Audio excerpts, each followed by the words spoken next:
Hear the planes, hear the planes. I love the planes. I love these teeny tiny little planes. They're so cute.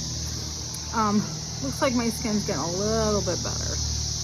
I go through these like nanotech purges and my skin gets pretty, but you know, it's all part of the process. Don't know if I'm going to post this. So I wanted to talk about,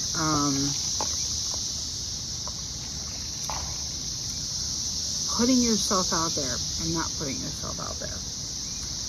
I grew up around a lot of narcissistic people, so secrecy was of the utmost importance. My evil mother.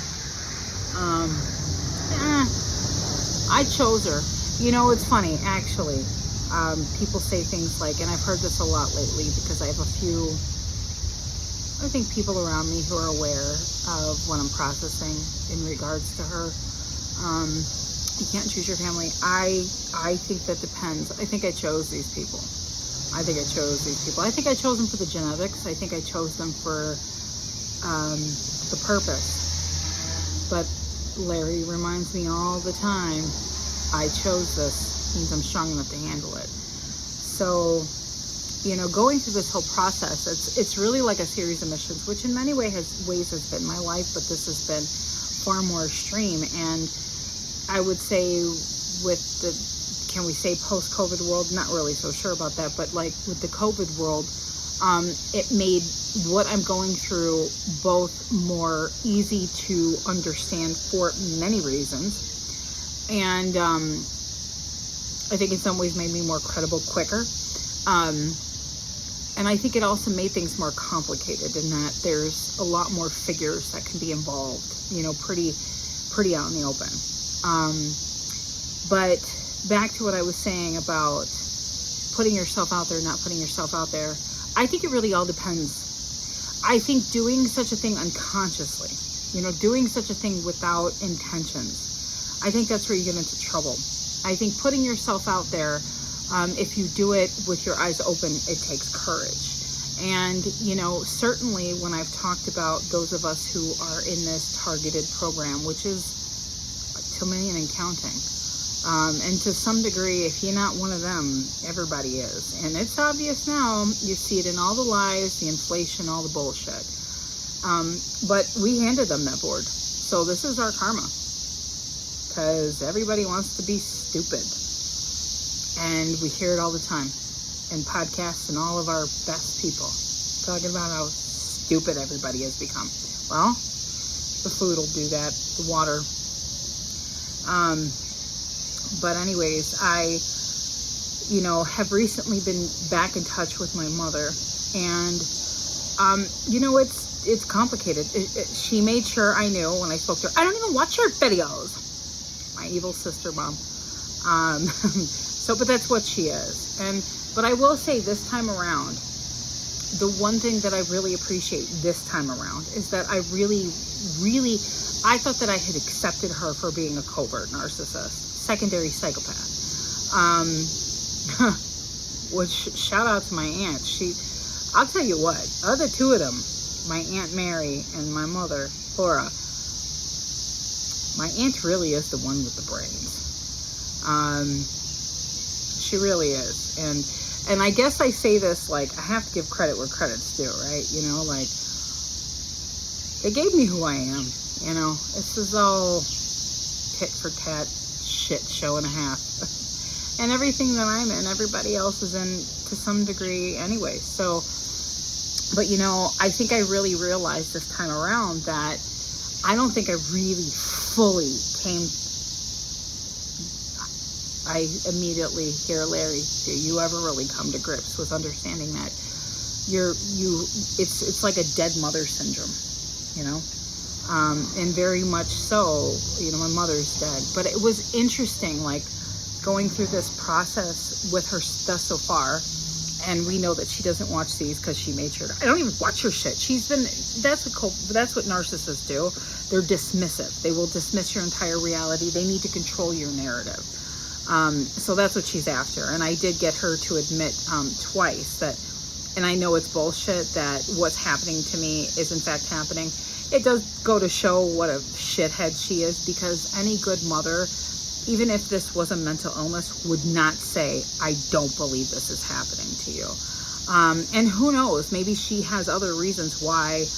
I mean, who knows? The kind of people that she deals with, the kind of people she keeps around her, they're along for the bullshit ride. So I don't know. And in many ways, if it doesn't come to my attention, it's really not my place to know. But I think realizing that fully accepting, or I thought I fully accepted, like, yeah, my mom, she's a dead woman on the inside. She's unconscious, very unconscious. So she's like a garlic bulb, if you will, and each one of these pockets is some sort of learned behavior, and through that line and through that particular route reaches some sort of dark entity. Yes, I do believe in this. Or some red entity, which is the higher frequency anxiety realms. So I think very much like I said to her today, I think all of us who've been through this, you're gonna live with that. You live with what they are. And I said this to my son, like, there's been times where I'm like, I just can't, like, no matter how much I try to understand, how somebody could be so cruel, like my mother, her mother being incredibly cruel to her, and my aunt being what she is, and then what was done to her. How could that happen? Well, I think, my son said it best. He said, you're never gonna understand because you're not cruel. You're not cold-hearted. I'm not a snake. So, there's the difference between what Jordan Peterson talks about, which is developing your inner psychopath, which everyone should do.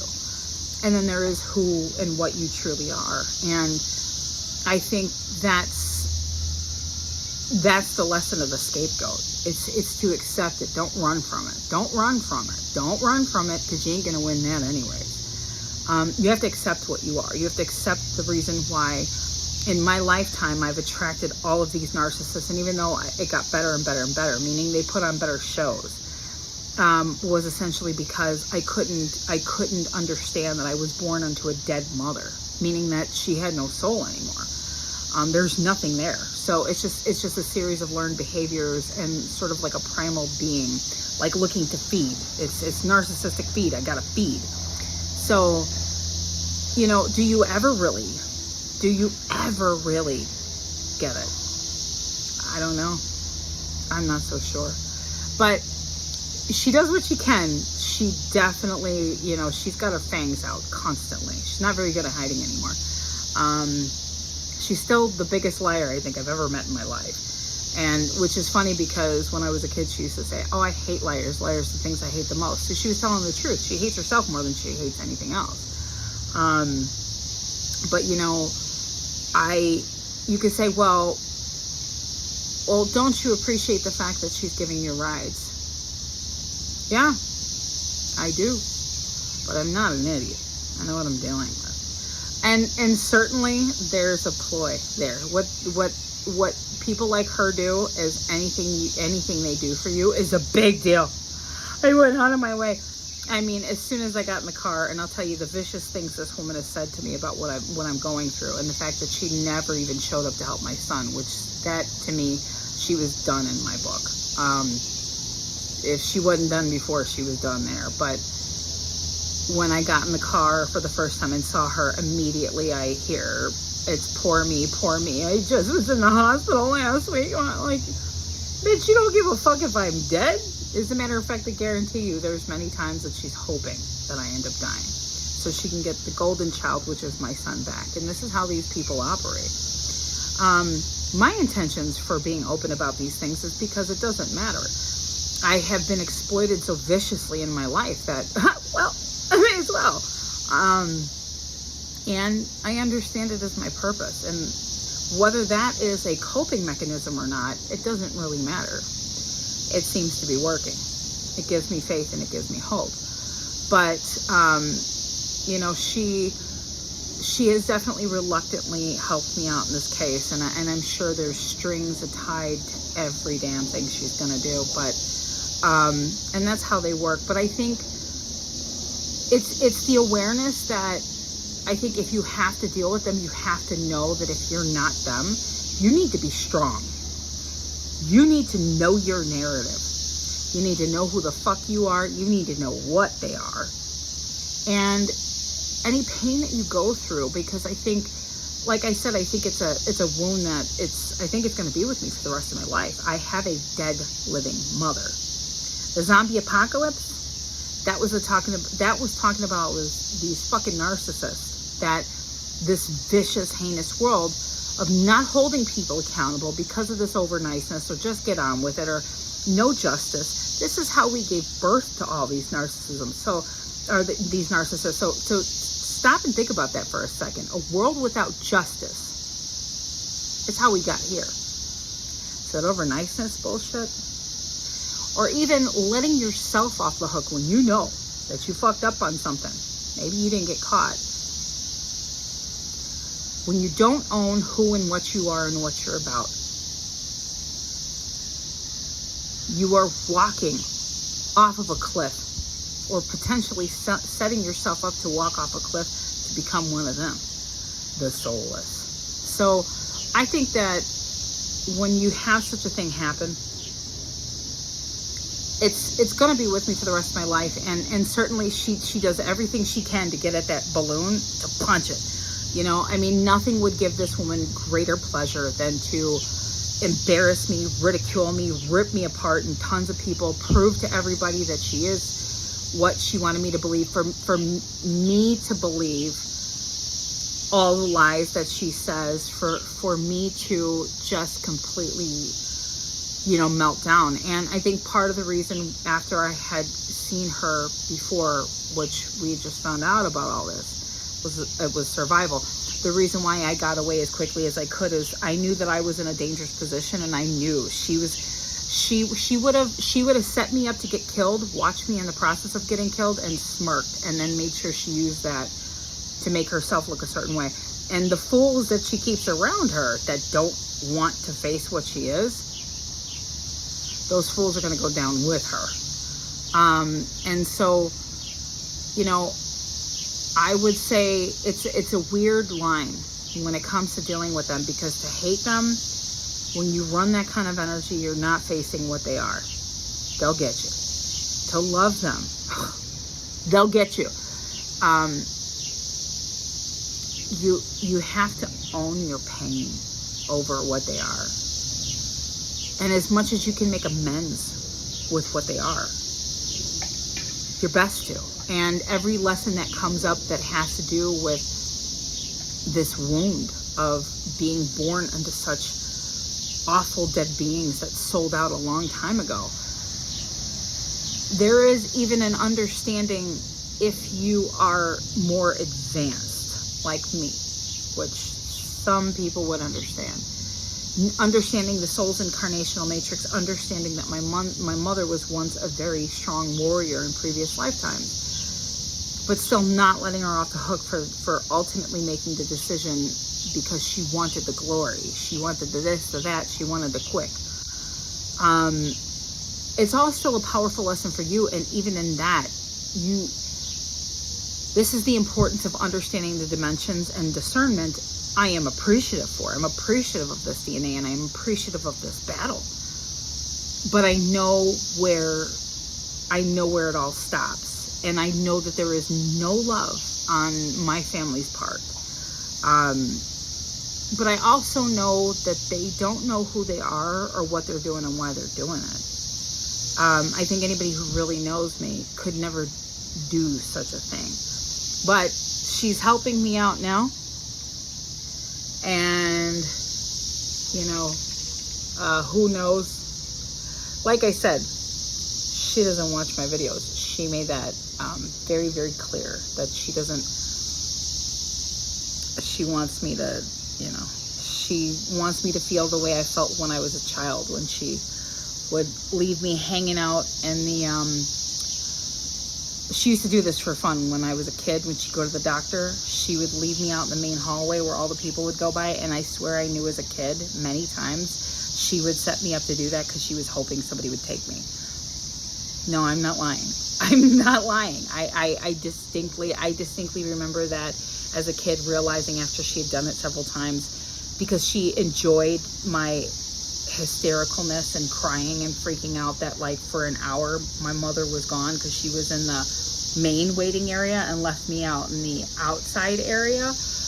Yeah, you know, I distinctly remember almost realizing, because immediately when I'd hit that high-pitched cry, then I would either get in trouble depending on where she was at with the doctor, if she was actually in with the doctor, or, you know, and depending on how that went down, I would get ice cream afterwards or not. But I mean, she's pretty bad. She's been pretty bad my whole life. And these people just find other stupid assholes to believe their narratives, so that they can keep hiding behind all the masks, because they just adopt behaviors. They steal behaviors from others.